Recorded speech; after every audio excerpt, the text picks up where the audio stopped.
The second question we have this evening is from Avantika, who lives in Bangalore. And she's asking a question that perhaps many of us have actually thought about as we began to walk the path of spirituality. And this question is, why is it often that religions or faith in God is often associated with rules and regulations? Why are there so many questions around what we can do and can't do? And if we have to follow so many rules and regulations, does that take away our free will? Can you please elaborate on this? I believe if you're trying to achieve anything or attain a higher state, especially not just the spiritual field, but any field in this world, you need to do some sadhana. Sadhana is an endeavor. Sadhana is a form of training. It's a form of learning. When you are learning or training in any field, you will feel restricted. But especially when you are trying to attain the wisdom of God, you just have to be that more sensitive. Let me explain that take any field. If somebody wants to train themselves as a doctor, they have to sacrifice so many things. The usual things that people do, move around, go to parties, stay out late.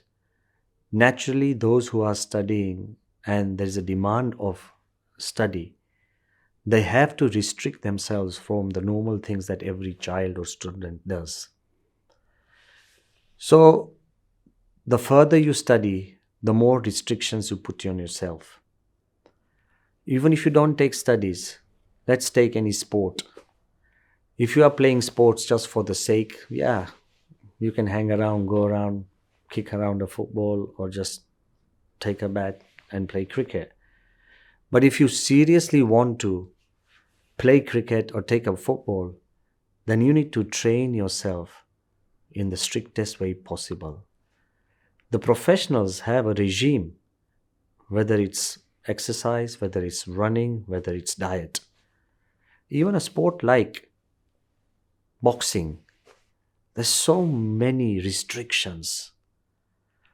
Even celebrities, actors, you think they have a life which is completely comfortable. It isn't.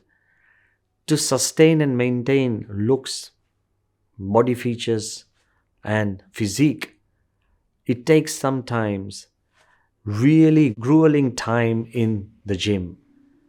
So I want to really explain to you that what really seems easy in the world, it's not easy at all. There's always a hard training in anything that you want to achieve. Even something which is like a hobby. For example, mountain climbing. For that, you really need to train your body and your mind and restrict yourself from the simple creature comforts that everybody enjoys. If this is a necessity in normal physical achievements, in normal successes that we might want to attain, then what of attaining God? In the Vedas it is said, Ekena vignatena sarvam vignatam bhavati.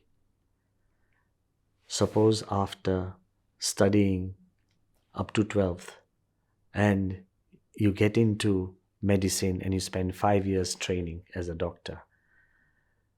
Then after that, if you want to go into engineering, then another 4 years becoming an engineer. But then if you want to become a chartered accountant, then another 2 years into chartered accountancy. Then you want to go into management, another 2 years into management. Then suddenly you want to become a physiotherapist, then at least 2 years in learning how to manipulate the body, muscles, joints, another training. I have just identified 6-7 professions. And if you want to do all these 6-7, you will have to spend almost 35 to 40 years in just studying. That means when you study hard, when you train hard, you have restrictions. But take all the professions of this world, whatever knowledge is available.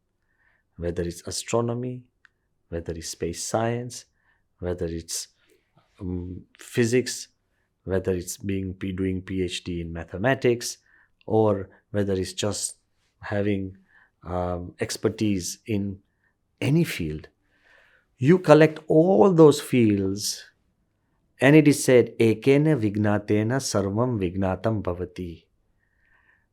That by knowing God, you know all the knowledge of this universe. If to master all the different streams of this universe would take you your whole lifetime, then the knowledge of God is the sum of all things. Of course, you have to have do's and don'ts.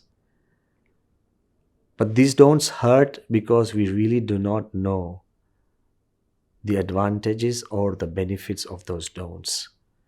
The restrictions that are put in when you want to go forward and attain the wisdom of God, those restrictions are there to control our desires, which disturb us in meditation.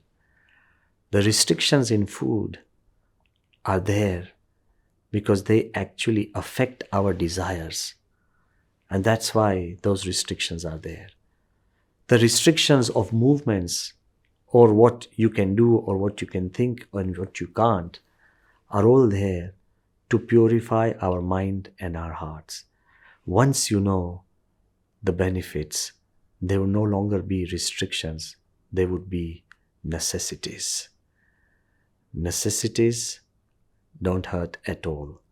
So when you find that you really want to know God, we really want to worship God, then the do's always encourage us, but the don'ts will always motivate us in the right way because they benefit us in every way.